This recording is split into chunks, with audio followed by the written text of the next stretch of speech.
자, 여러분의 눈이 저와 함께 말씀을 보면서 묵상하도록 하겠습니다. 사무엘상 13장 1절입니다. 사울이 왕이 될 때에 40세라. 그가 이스라엘을 다스린 지 2년에 왕이 된 지 2년 차 되는 해에 블레셋과의 이 전쟁이 발발하게 됩니다. 근데 전쟁을 하게 된 동기는 3절 말씀에 보면은 요나단이 게바에 있는 블레셋 사람의 수비대를 치는 것이 동기가 됨으로 인하여서 그것 때문에 이제 블레셋과 전쟁을 치르게 되는 거예요. 자, 5절입니다. 블레셋 사람들이 이스라엘과 싸우려고 모였는데 병거가 3만이요 마병이 6천 명이요 백성은 해변에 모래같이 많더라. 싸우려고 모였는데 보니까 블레셋 군대가 너무 많은 거예요. 그리고 이 병기가 너무 좋아.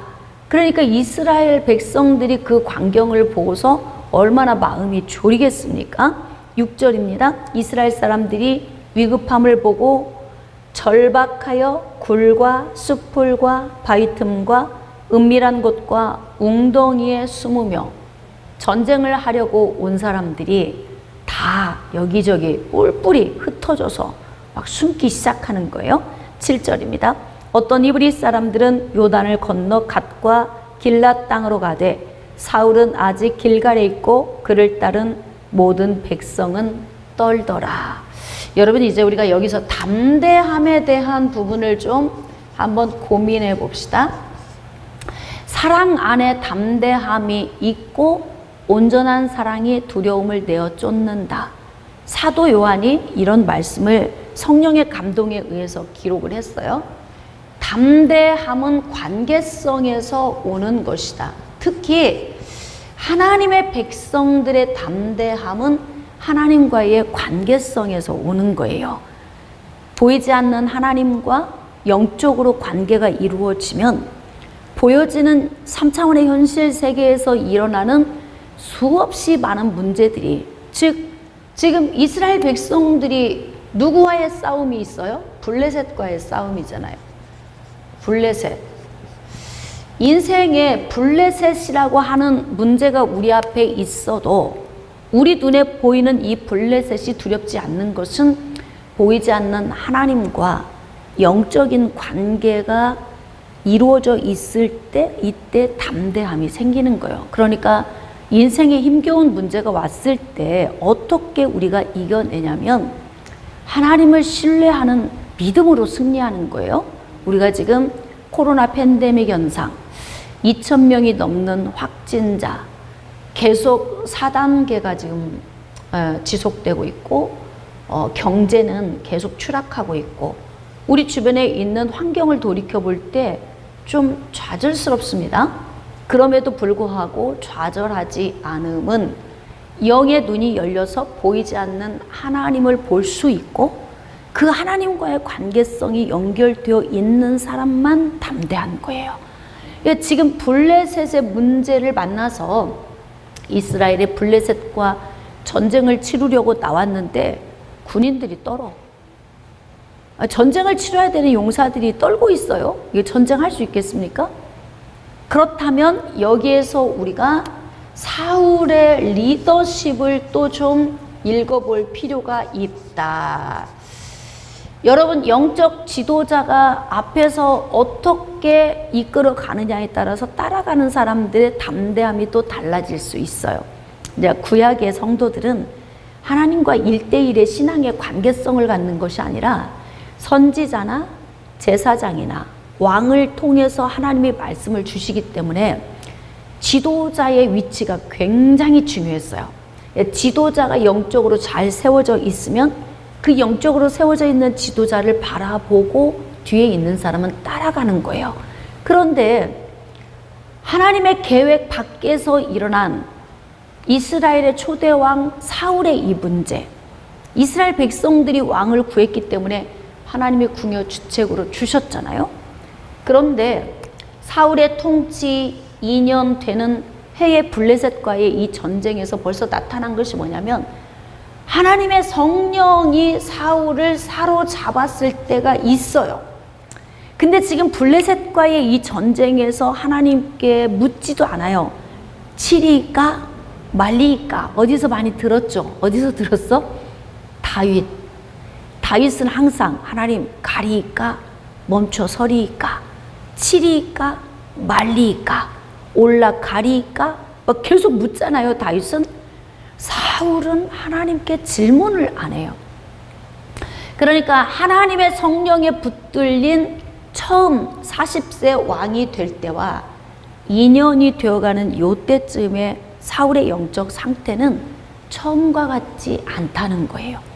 그러니까 사울의 영적 상태가 담대하지 못하고 하나님과의 관계성이 되어 있지 않으니까 뒤에 따라가는 백성들조차 어떻게 하느냐? 두려운 거예요. 두려운 거예요. 가정 안에서도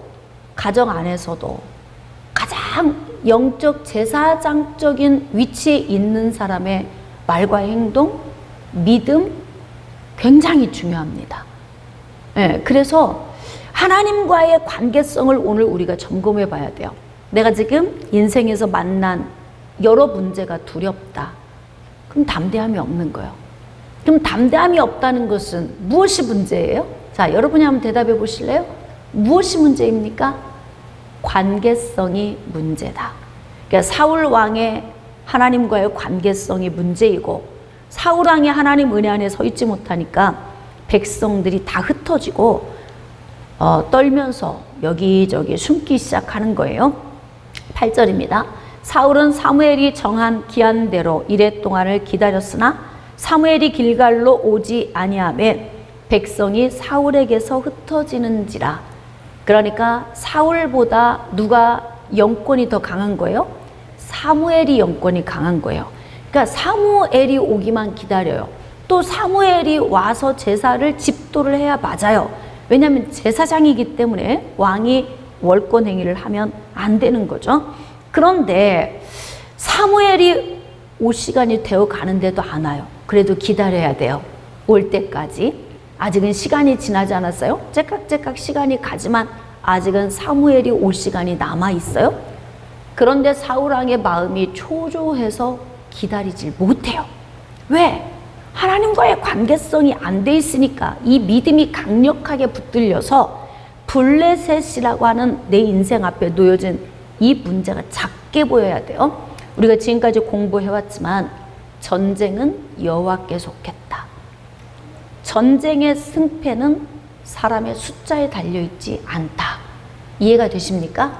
그러니까 우리 앞에 여리고의 문제, 아이의 문제, 블레셋의 문제, 또는 암몬의 문제, 모압의 문제, 많은 문제가 겹겹이 와요. 하나 문제 끝나면 기다리고 있었다는 듯이 또 다른 문제가 오죠. 그런데 이런 문제 왔을 때 아무 일 없었던 것처럼 이 문제를 헤치고 나가는 사람이 있는가 하면 문제만 오면 퍽퍽 그냥 쓰러지는 거예요. 두려워 떨고. 그러니까 결국 우리는 신앙이라고 하는 것은 눈으로 보여지는 게 아니에요. 신앙은 눈으로 보여지는 게 아니야. 열심히 하나님 앞에 헌신하고 올려드렸어도 어느 순간에 내가 세상에 가 있는 내 자신을 발견하게 될 수도 있어요. 그렇죠? 그 사람의 믿음이나 그 사람의 신앙은 그 사람의 보여진 종교적인 행위로 평가할 수 없어요. 그럼 어떻게 평가하느냐? 신앙은 우리 내면에 있는 거예요. 신앙은. 그러니까 내 내면에 있는 하나님과의 관계성의 이 영적인 신뢰하는, 바라보는 이 믿음이 정확하게 서 있을 때, 이때 사무엘이 좀 늦어도 도착할 때까지 기다릴 수 있는 인내심이 거기에서 나오는 거죠. 월권 행위를 할 필요가 없어요. 하나님이 함께 하신다 믿으면 반드시 블레셋을 하나님이 붙드시고 사무엘이 오기 전까지 우리를 치게 그냥 놔두지 않으실 거야. 이런 믿음이 있는 거예요. 그러니까 믿음이 있는 사람과 없는 사람은 같은 공간 안에 같은 문제 앞에서 함께 서 있는데 이 문제를 바라보는 각도가 다르다 이 말이에요. 그러니까 우리가 우리 인생의 삶에 온 이런 블레셋 같은 이런 문제가 왔을 때 나는 지금 떨고 있는가, 너 떨고 있니? 이런 거 있잖아요. 왜? 너 떨고 있니? 이런 거. 내가 떨고 있다면 나의 신앙을 점검해 봐야 할 필요가 있어요. 내 안에 있는 신앙이 담대함을 가지고 하나님과의 관계성 속에서 두려워 떨 필요 없어요. 사무엘 올 때까지 기다려야 돼요. 그리고 하나님의 말씀의 원리를 쫓아 모든 일이 진행되도록 차분하게 기다려야 하는데, 사울은 영적으로 준비되어 있지 않으니까 마음이 두렵잖아요. 사무엘이 기다려도 올 시간이 가까워 오는데 도착이 안 되니까 얼마나 두려워요. 자, 그래서 어떻게 하느냐. 번제와 화목제물을 이리로 가져오라 해서 번제를 드렸어요. 이거 누가 해야 할 일이에요? 제사장 사무엘이 해야 할 일이에요. 왕이 제사를 드리면 안 돼요. 그런데 지금 사울이 제사장의 월권 행위를 한 겁니다. 자, 10절. 번제 드리기를 마치자. 여기에서 우리가 말씀을 보면 알 수 있는 것처럼 번제를 드리자마자 사무엘이 왔다면 지금 사무엘은 오고 있었던 거예요. 그쵸? 사무엘은 오고 있었던 거예요. 거의 근접해서 오고 있었어요. 근데 사무엘이 오고 있다는 마음의 신뢰가 오지 않으니까 번제물 드렸는데 드리자마자 도착을 했네. 자, 그래서 우리가 인생에 어떤 일을 할 때는요, 보이지 않는 영역을 볼 수 있는 사람이 이기는 거예요. 기다려. 지금 사무엘 선지자는 오고 있어. 예? 와서 번제를 드리기 위해서 오겠다고 약속했으니까 반드시 약속한 그 시간 안에 올 거야. 그리고 기다려야 하는데 오고 있는데도 안 보여. 볼 수가 없잖아요. 이건 믿음으로 바라보는 거예요. 그런데 세상에 제사를 마치고 났는데 사무엘이 도착을 했잖아요. 사울이 나가 맞으며 문안하매 11절입니다. 사무엘이 이르되 왕이 행하신 것이 무엇이냐 하니 사울이 이르되 백성은 내게서 흩어지고. 자, 이제 여기에서 사울이 핑계를 대는 내용이 있어요. 백성이 흩어져. 자, 백성이 왜 흩어져요? 백성이 흩어지도록 왜 방치를 시켜? 차라리 여기서 우리 기도회를 하자 뭐 이런다든지, 말씀을 좀 묵상하자, 예배를 드리자, 찬양을 하자. 뭔가 여기에서 하나님 은혜 안으로 들어갈 수 있는 어떤 우리의 그 예배 행위를 할 수 있어요. 근데 백성이 흩어지는데 가만히 보고 있어. 흩어지네? 저들이 두려워 떨고 있네? 여기저기 숨고 있네? 이걸 그냥 속수무책으로 바라만 보고 있는 거예요. 그러니까 여기에서 우리가 사울을 보면서 사울은 굉장히 소극적인 사람이다. 소극적이다 보니까 신앙도 단단하지 않고 영적으로 하나님과의 관계도 열려있지 않고 이 모든 면이 영적으로 아주 기초가 세워져 있지 않아요. 그러니까 사무엘이 왔는데 이야기하잖아요. 백성이 내게서 흩어집니다. 이게 왕이 할 얘기예요?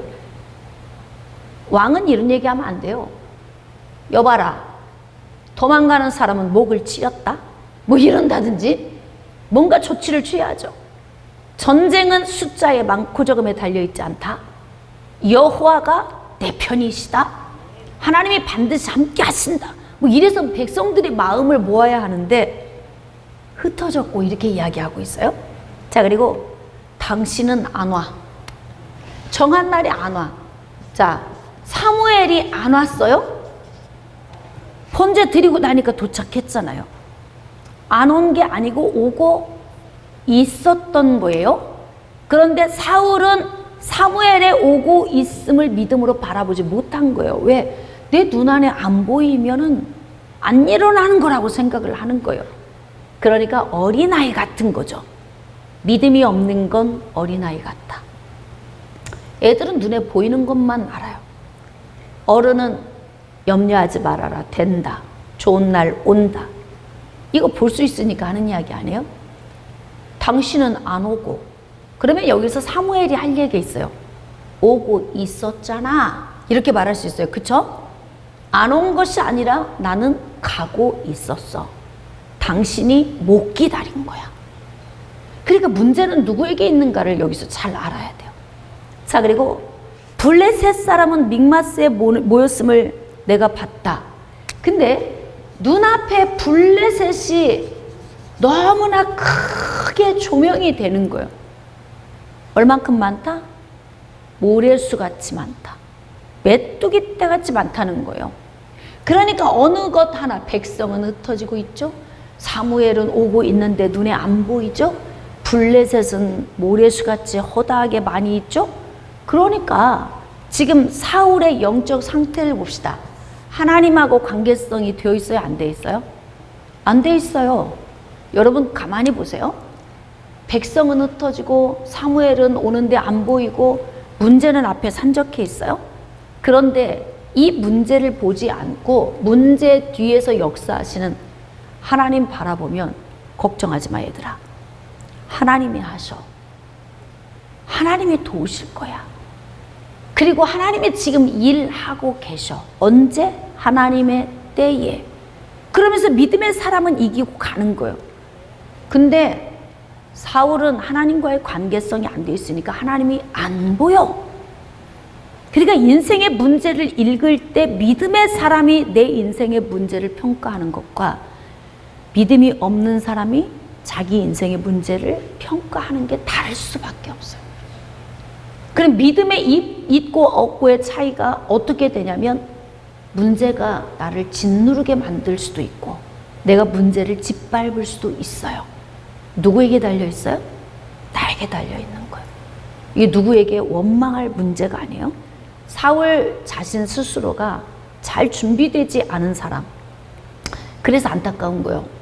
왕까지 하나님이 세우셨는데 여기서 좀 잘하면 하나님 신뢰하고 믿음으로 나가면 그러면 얼마든지 왕위를 누리고 즐기면서 하나님 은혜 안에 살 수 있는데 그 복을 본인이 받지를 못합니다.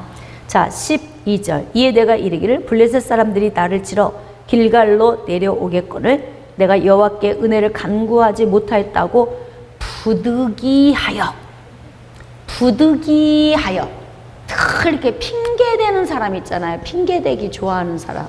응? 핑계대지 마. 핑계대기 좋아하는 사람은 늘 인생의 삶이 핑계 일색이에요. 내가 그럴 수밖에 없었던 거 알지? 나는 이래서 그랬어, 저래서 그랬어, 이래서 그랬어. 그리고 항상 핑계를 대면서 자기 인생의 문제를 어떻게 풀어가냐면 사울처럼 풀어가요. 불신앙인처럼 살아가는 거지. 어때요? 사울이 앞으로 좀 잘 될 것 같아? 벌써 여기서부터 보이지 않아요? 사울의 현재 상태를 보면서 미래가 보여. 아하, 사울의 인생이 별로 형통하지 않겠구나. 여기서 보여요. 이야기해보면 야, 저 사람의 인생이 형통하겠구나. 어디서 보이느냐? 그 사람 존재 자체 안에 있는 그 사람의 신앙에서 보이는 거예요. 저 사람 기도 받으면 되겠구나. 그런데 저 사람 기도 받아도 소용없어. 이게 어디서 보이느냐? 그 사람 존재 안에 있는 그 사람의 신앙 안에서 이게 결정이 되는 거예요. 사울은 왠지 잘 될 것 같다. 이런 확신이 안 옵니다. 13절. 사무엘이 사울에게 이르되 왕이 망령되이 행하였도다. 왕이 왕의 하나님 여호와께서 왕에게 내리신 명령을 지키지 아니하였도다. 자, 명령. 거기다 밑줄 그으세요. 하나님께서 왕에게 내린 명령이 무엇일까요? 말씀이에요. 그러니까 하나님의 말씀의 기준에 서서 사는 것이 우리에게는 얼마나 중요한지 몰라요. 제사장이 할 일은 제사장이 하고 왕이 할 일은 왕이 해야 돼. 그런데 하나님의 말씀의 기준에서 벗어난 행동을 했다고 하는 거예요. 그리하였더라면 여호와께서 이스라엘 위에 왕의 나라를 영원히 세우셨을 것이거늘. 자, 변경될 수도 있고 안 될 수도 있어요. 우리의 앞날이 바뀌어질 수도 있고 안 바뀌어질 수도 있어요. 하나님의 계획이 지속적일 수도 있고 어느 순간에 하나님의 계획이 변경될 수도 있다. 이것은 누구에 의하여? 나의 선택에 의하여서. 하나님의 말씀을 기준에 두고 이 말씀을 따라 우리가 살면, 그러면 하나님이 복 주시겠다 약속하셨으니까 이 선택은 나에게 있는 거예요. 근데 지금 여기 뭐라고 있냐면 왕의 선택에 의하여서 왕의 앞으로의 미래가 바뀌어집니다. 그렇게 말해요.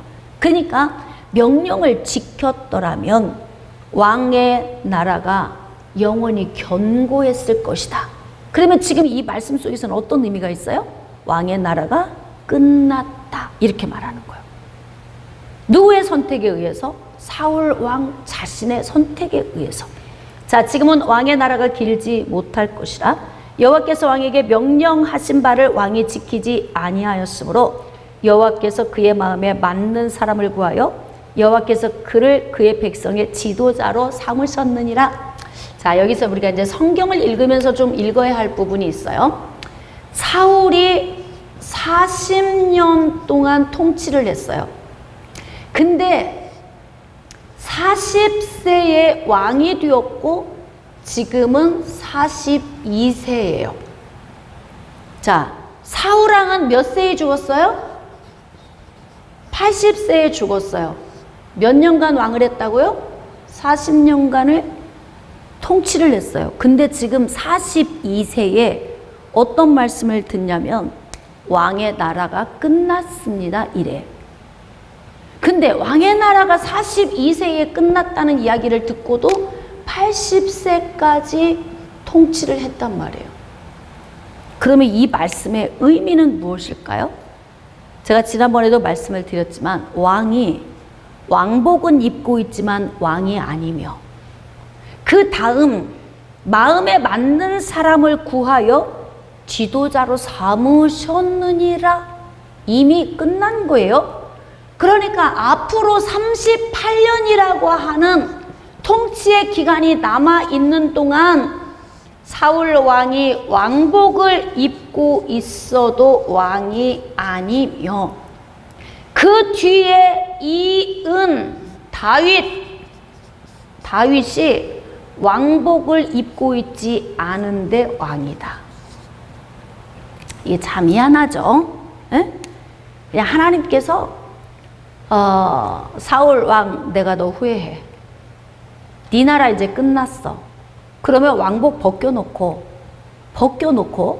그냥 자연인으로 돌아가게 하실 수도 있으신데 왜 하나님께서는 이렇게 왕복을 입혀놓고 왕의 권위를 빼앗아 버리는가? 이게 더 고통스럽지 않아요? 왕복을 입었는데 왕의 권위가 없어.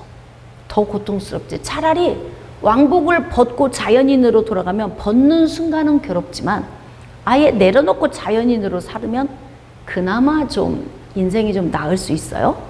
자, 그런데 왜 왕복은 입었으나 왕권이 없는 왕이 아닌 삶을 38년을 하나님이 유지를 시키냐면 바로 뭐냐면 하나님의 때예요. 카이로스의 때. 다음 차기 왕, 하나님의 마음에 맞는 사람을 통해서 지금 기름 부으심을 하나님이 계획하고 계시는데 누구였어요? 다윗이잖아요. 그러니까 이때는 아직 다윗이 태어나지도 않았어. 다윗이 태어나지도 않았다니까요.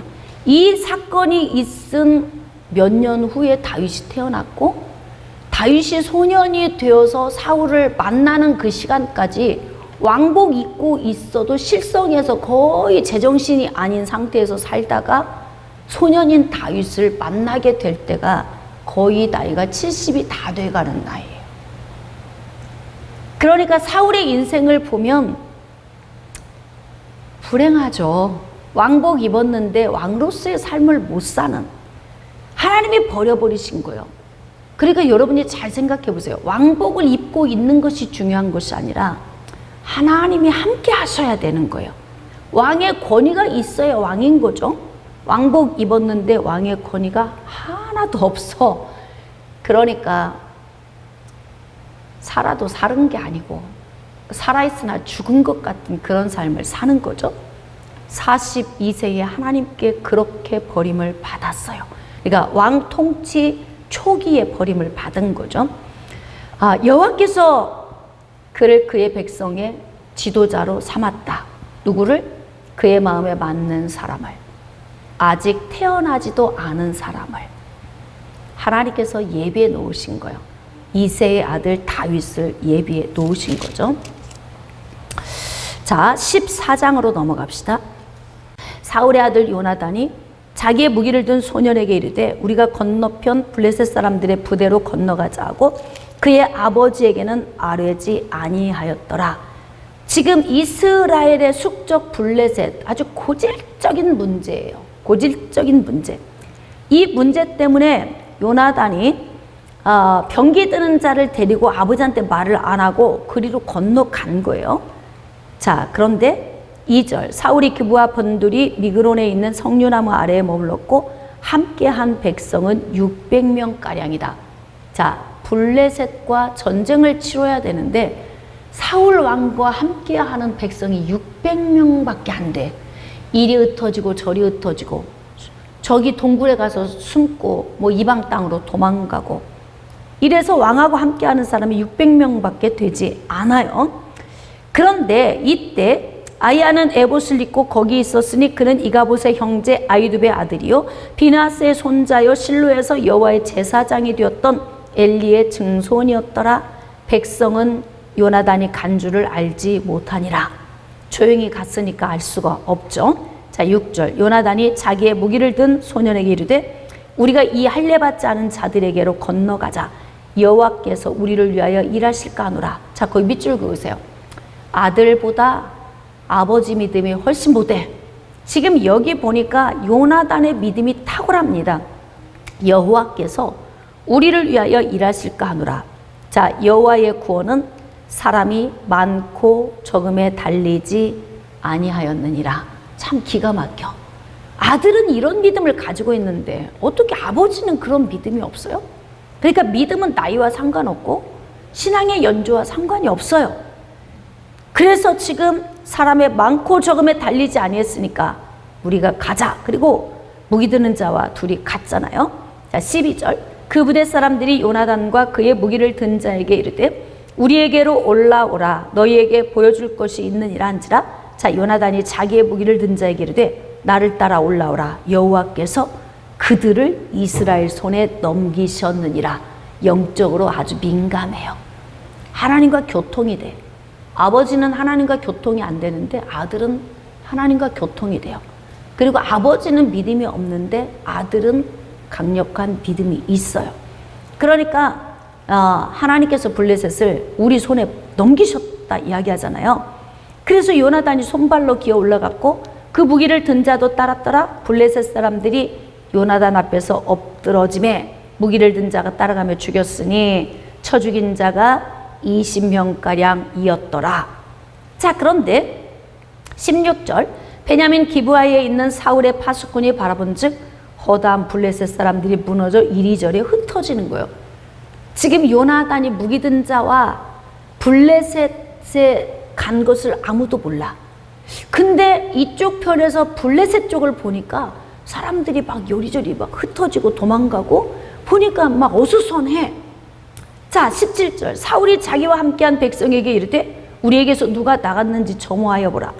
자, 점호하니까 요나단과 무기 든 자가 없는 거예요. 사울이 아이야에게 이르되 하나님의 궤를 이리로 가져오라 하니 그때의 하나님의 궤가 이스라엘 자손과 함께 있음이니라. 사울이 제사장에게 말할 때에 블레셋 사람들의 진영에 소동이 점점 더한지라. 저쪽 상대방에서는 막 쓰러지고 도망가고 시끌시끌 난리가 난 거예요. 사울이 제사장에게 이르되 네 손을 거두라 하고, 자, 사울과 그와 함께한 모든 백성이 모여 전장에 가서 본즉 블레셋 사람들이 각각 칼로 자기의 동무들을 치므로 크게 혼란하였더라. 자멸, 스스로 자멸하는 거. 여러분, 우리가 예수 그리스도 안에서 우리가 살 때 어떤 때는 정말 너무 막 심장이 떨릴 정도로 놀라울 때가 있어요. 그게 뭔 줄 아세요? 우리의 상상을 초월해서 일하시는 하나님이 느껴질 때, 이때 심장이 벌렁거릴 정도로 막 뛰어, 너무 기뻐서. 근데 하나님이 역사하시는 방법은 요나단과 무기 드는 자 2명이 블레셋 진영으로 갔는데 블레셋 진영에서 막 무기 드는 자랑 둘이 가서 싸우는데 많은 사람들이 쓰러지는 거예요. 자, 그런데 사울이 자기 군대를 데리고 가서 보니까 자멸하고 있더라 그래. 자멸. 혼란스러워. 여러분, 역대하 20장에도 보면 여호사밧의 전투가 나오죠. 여기에서도 모압과 암몬과 세일의 거민이 유다왕 여호사밧을 치러 올라와요. 근데 올라와서 나중에 보니까 자기들끼리 다 자멸해서 쓰러져 있어요. 왜? 하나님께서 자멸 작전을 펼치신 거예요. 그러니까 우리 상상을 초월해서 모압과 암몬과 세일이 연합을 해서 올라오는데 모압과 암몬이 연합해서 세일을 쳐버려. 그리고 난 다음에 나중에는 모압과 암몬이 서로 싸워. 하나님의 생각을 그렇게 넣어준 거예요. 이 시대의 전쟁에서 가장 좋은 게 뭔 줄 아세요? 승리하면 전리품이야, 전리품. 근데 하나님께서 마음을 넣어주시는 거죠. 3대 1의 전리품보다 반반이 낫다. 그 마음을 넣어주시니까 모압과 암몬이 서로 눈을 교류해. 그래, 우리 반반씩 나눠 갖자. 그리고 세일 쳐버리자. 끝나고 난 후에 하나님이 통째로 먹어야지. 이 마음을 넣어주시니까 모압과 암몬이 서로 쳐서 자기들끼리 자멸해서 쓰러졌다 그래. 여기도 보니까 전쟁의 승패는 사람의 숫자와 무관하다. 많고 적음에 달려있지 않다. 이 믿음을 가지고 나간 요나단, 이 믿음 가운데에서 하나님이 역사를 하신 거예요. 그래서 하나님께서 크게 자기끼리 칼로 치도록 혼란케 했다. 어떻게 혼란케 했느냐? 21절. 전에 블레셋 사람들과 함께하던 히브리 사람이 누구예요? 이스라엘 백성들이 블레셋 사람들 안으로 들어가서 혼합해서 살던 사람들이 있는데 사방에서 블레셋 사람들과 함께 진영에 들어왔어요. 전쟁을 하려고 왔다가 어떻게 하냐? 그들이 돌이켜 배신을 한 거야. 그러니까 이스라엘과 블레셋이 싸우는데 블레셋 편에 있던 히브리인들이 마음을 돌이켜서 누구를 친 거예요? 블레셋 사람을 친 거예요.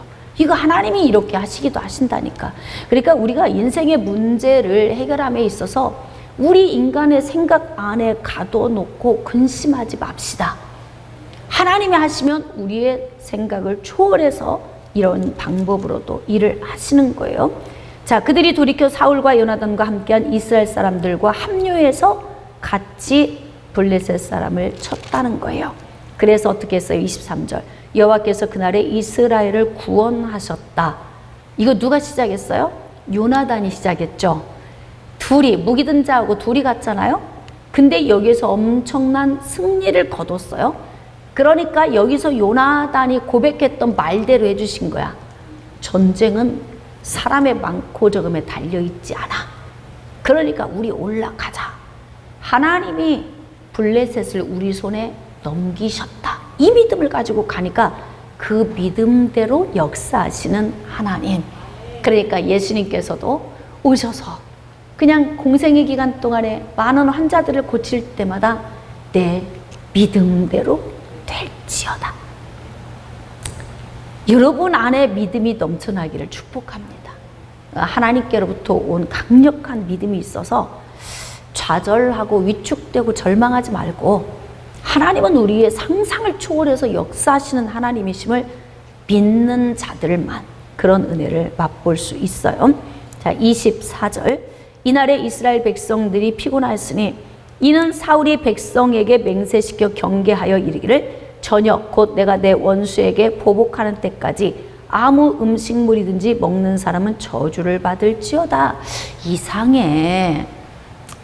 이상해. 여러분 인생을 살아가는 모습을 가만히 지켜보면 안 되는 사람은 왜 안 되는지 보이지 않아요? 후퇴하는 사람은 왜 후퇴할 수밖에 없고 저렇게 인생의 복을 못 받는 사람은 왜 못 받을 수밖에 없는지 그 사람이 선택하며 사는 모든 신앙의 방법, 삶의 방법을 보면 우리가 알 수 있어요. 전쟁터에 나가서 전쟁을 하고 있는 군인들에게 사울 왕이 어떤 명령을 내렸냐면 금식령을 내렸어요. 금식. 아니, 금식은 아무 때나 하는 거 아니라니까요. 이해가 되십니까? 금식은 필요할 때가 있어요. 이스라엘 백성들이 1년에 꼭 금식을 해야 되는 날이 있어요. 그게 언제냐면 대속죄예요. 자, 몇 월 며칠? 7월 10일. 이때는 자기를 괴롭게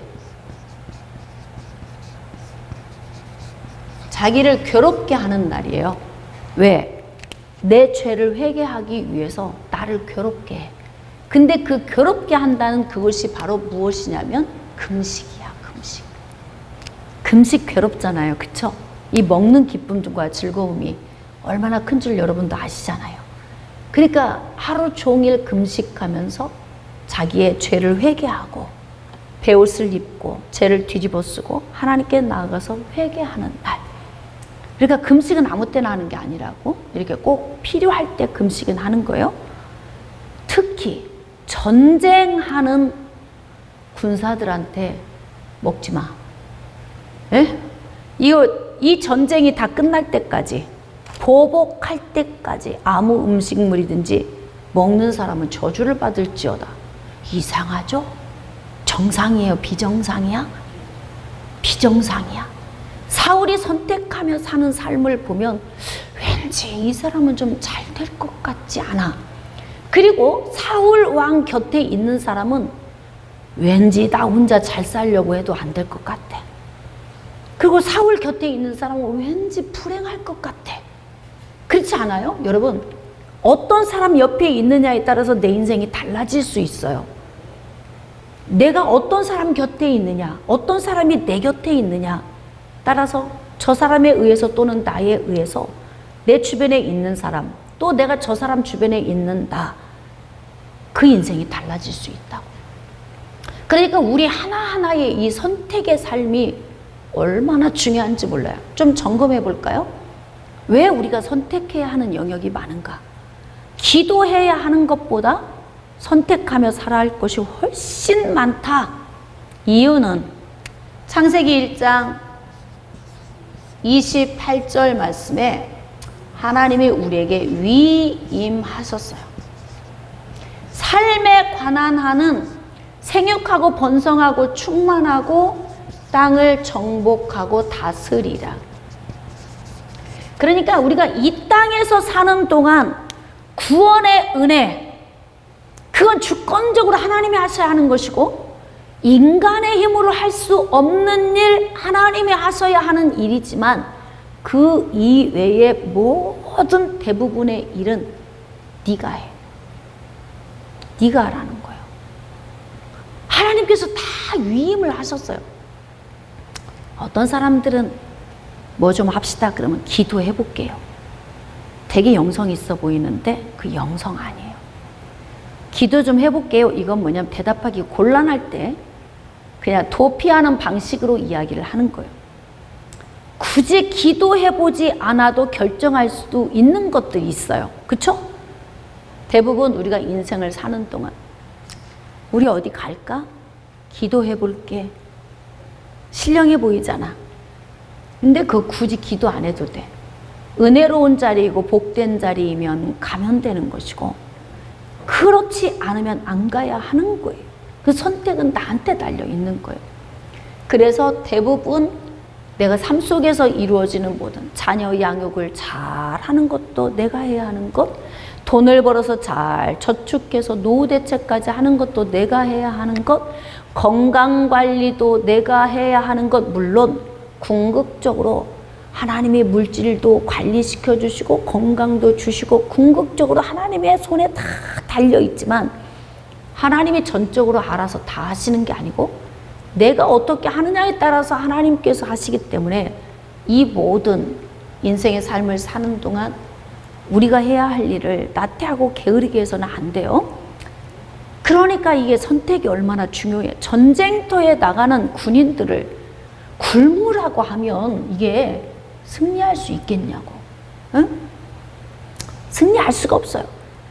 보복하기까지 열심히 먹고 힘내서 싸우라 이렇게 명령해야 하는데 아무 음식물이든지 먹으면 저주받는다. 이건 뭐예요? 단칼에 목을 베겠다. 지금 그 이야기잖아. 자, 그러므로 모든 백성이 음식물을 맛보지 못하고, 그러니까 어떻게 해요? 24절 첫 번째 줄에 보면은 피곤했다. 피곤이 오는 방법, 피곤이 오는 원인이 있어요. 첫 번째 피곤은 노동을 많이 하면 피곤해. 이건 어떻게 하면 돼요? 숙면. 잠을 푹 자면 풀려. 이건. 자, 두 번째 피곤한 게 있어요. 눌림. 이 눌림이라는 말은 뭐냐면, 예를 들면 젖은 이불을 내가 등에 지고 간다고 생각해보세요. 젖은 이불. 얼마나 무겁겠어요?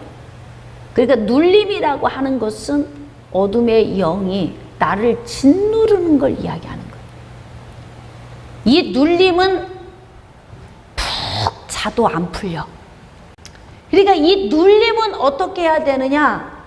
눌림에서 노임받아야 돼. 자유해져야만이 해결이 돼요. 세 번째 피곤함은 언제냐? 배고플 때. 배고프면 피로가 굉장히 빨리 옵니다. 그쵸? 어디 걸음을 걷고 어디를 갈 때도 밥을 든든히 먹고 나가면 안 지쳐. 근데 여러분이 아침을 굶고 일을 하다 보면 한 10시 되면 손발이 막 떨리기 시작하죠. 그러면서 몸이 쉽게 피로가 와. 급속도로 피로가 옵니다. 그래서 삼시세끼 제때 먹어야 할 때 잘 먹기만 해도 대부분 이렇게 아침 바쁘다고 막 아침 굶고 일은 해야 되겠고 가서 일하다 보면 점심 오기 전에 막 지치잖아 벌써. 아침 든든히 먹은 날은 하루 종일 안 지쳐요. 그러니까 이럴 때는 어떻게 해야 돼요? 배고플 때는 먹어야 돼. 무조건 먹어야 돼요. 이때는 자면 돼요, 안 돼요? 피로 풀릴까 안 풀릴까? 자가지고 풀리는 게 아니에요. 이때 제거기도 받으면 그거 상관없다니까요. 배가 고파서 지친 건 무조건 먹여야 돼. 잘 먹으면 회복이 돼요. 자, 네 번째. 질병에 걸리면 피곤해. 그냥 피곤하고 나른하고 누워있어도 피곤하고 먹어도 피곤하고 쉬어도 피곤하고 막 피곤해. 그럼 이건 어떻게 해야 되느냐?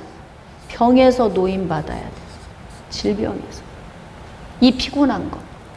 지금 전쟁터에 나갔는데 배고파서 에너지를 어마어마하게 썼는데 더 쓸 에너지가 없을 정도로 피곤하고 지쳐있다. 그러면 이들을 어떻게 해야 돼? 먹여야지. 먹여야 되잖아요. 응?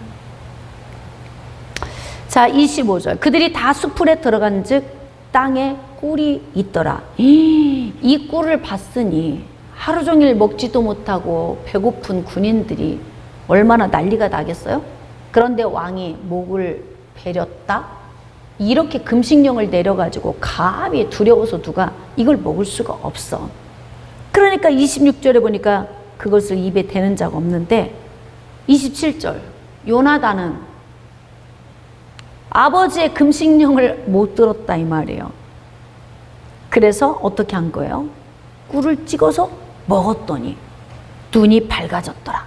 자, 눈이 밝아졌다는 건 꿀을 먹으면 시력이 좋아지는구나. 이거 아니에요. 그러니까 성경을 막 문자적으로만 해석을 하려고 하면은 그 뜻을 알기가 어려워. 그러니까 눈이 밝아졌다라고 하는 이 이야기는 기운이 회복됐다는 거예요. 여러분들이 막 배가 고프면 눈이 침침해지죠. 손발이 막 떨리면서 기력이 하나도 없잖아요. 바로 그런 것처럼 그래서 요나단이 꿀을 먹었더니 세상에 기운이 소생되더래. 그 이야기는 뭐냐면 음식만 먹었더라면 얼마나 더 많은 그 전쟁에서 승리를 거뒀겠느냐. 이제 그런 의미가 여기에 내포되어 있죠. 28절 그때 백성 중 한 사람이 말하여 이르되 당신의 부친이 백성에게 맹세하여 엄히 말씀하시기를 음식물 먹는 사람은 저주 목을 매렸다. 이렇게 왕이 선포했다고 이야기를 하는 거예요. 그러므로 이렇게 백성이 피곤했습니다. 백성도 알아. 굶겨서 피곤하다는 걸 알아요. 그런데 왕이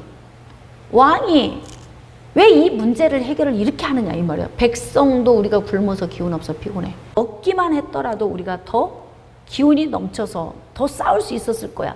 백성도 아는데 왕이 지도자가 왜 이렇게 문제를 풀어가느냐 이 말이죠.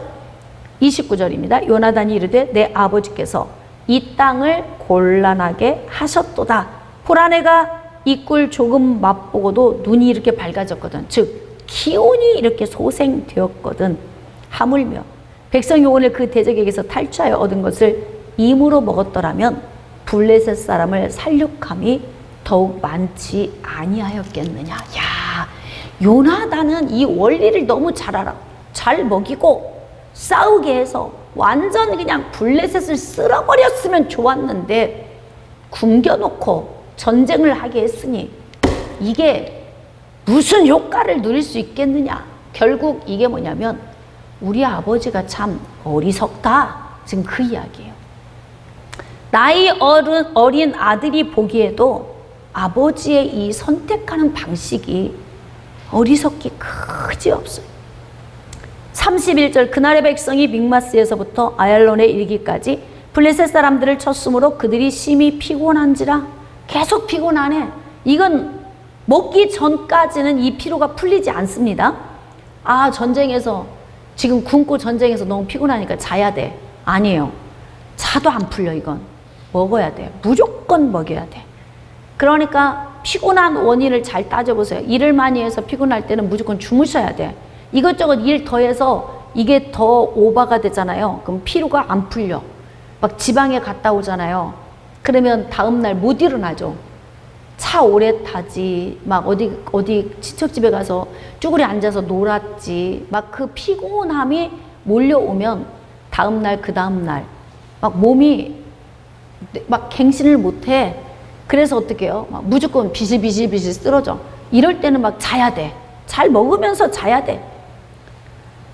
근데 지금 이들이 이렇게 피곤해 있다 이 말입니다. 자, 그래서 32절 백성이 이에 탈취한 물건에 달려가서 양과 소와 송아지들을 끌어다가 그것을 땅에서 잡아 피째에 먹었더니 이런 문제를 발생시키잖아요. 구약에는 피째 짐승을 먹으면 안 돼.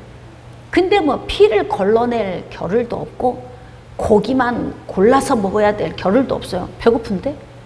지금 뭐 보이는 게 아무것도 없는데. 그러니까 결국 사울의 이 선택의 방법은 백성들로 하여금 말씀을 어기게 하는 범죄 행위를 하게 하는 근원이 됐다 이 말이에요. 33절 무리가 사울에게 전하여 이르되 보소서 백성이 고기를 핏째 먹어 여호와께 범죄하였나이다. 자, 이제 사울 얘기 한번 들어볼까요? 사울이 이르되 너희가 믿음 없이 행하였도다. 지금 배고파 죽을 지경인데 여러분 배고픈 사람은 남의 집 담을 넘게 돼 있어요. 그쵸? 배고프면 남의 집 담을 넘게 돼 있다니까요. 그러니까 너무 배고파서 핏째 먹는데도 죄인 줄 알지만 절제가 안 되는 이런 상황을 만들어냈는데 왕은 믿음 운운하는 거야 지금. 이럴 때 왜 너희들이 믿음 없이 행하였느냐. 그러니까 미성숙해 사울은. 이야기하는 것도 보면은 믿음을 어디에 적용해야 하는지도 몰라. 굶겨놓고 피째 먹었더니 믿음 없다고 말하고. 그러니까 사울의 행동을 보면서 우리가 사울은 굉장히 미성숙하구나, 응? 미성숙하구나 이것을 우리가 알 수가 있어요. 자, 또 사울이 이르되 너희는 백성 중에 흩어져 다니며 그들에게 이르기를 사람은 각기 소와 양을 이리로 끌어다가 여기서 잡아먹되 핏째로 먹어 여호와께 범죄하지 말라 하라. 진작에 좀 이렇게 하지. 그렇게 수고하고 고생한 전쟁터에서 자기의 목숨을 바쳐 싸운 백성들에게 이제야 범죄하고 난 후에야 이런 이야기를 하면 항상 왜 있잖아, 뒷북친다 그러지. 뒷북치는 사람, 꼭 누가 하고 난 후에, 버스 떠나간 후에 뒷북치는 사람. 그러니까 잘 될 수가 없어, 인생이.